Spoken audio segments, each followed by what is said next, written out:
Welcome back to 10 Slide Info. This is a quick video to share vital details about the Indonesian plane crash which happened today.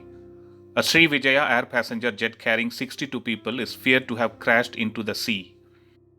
The plane, which has been marked as Flight SJ182, lost contact with the air traffic control in the capital Jakarta, and according to the flight tracking data, looks like the jet plunged into a steep dive just 4 minutes after takeoff.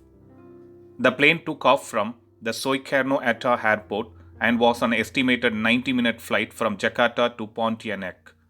There were 56 passengers and 6 crew members on board, and data from Flight Radar 24 said that the plane reached an altitude of nearly 11,000 feet before dropping to 250 feet.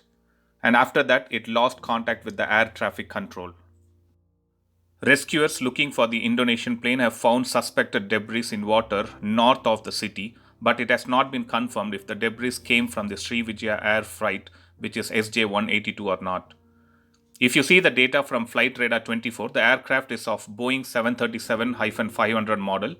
The highest altitude it went was 10,900 feet, and the lowest altitude when it recorded was 250 feet.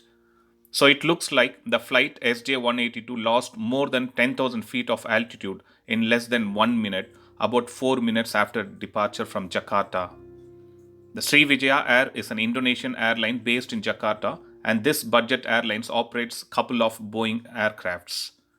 The authorities have started search and rescue operations for the missing plane with the National Search and Rescue Agency and National Transportation Safety Committee, and this is according to the ministry spokesman. The government have sent a search vessel from Jakarta to plane's last known location in the Java Sea.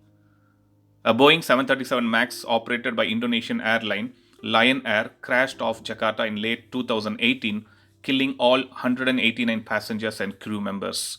And this accident changed the fate of Boeing upside down, and still it is recovering from the same. And now again a Boeing crash is not something good. So let us pray for the passengers and hope they are rescued as soon as possible. Thanks for watching.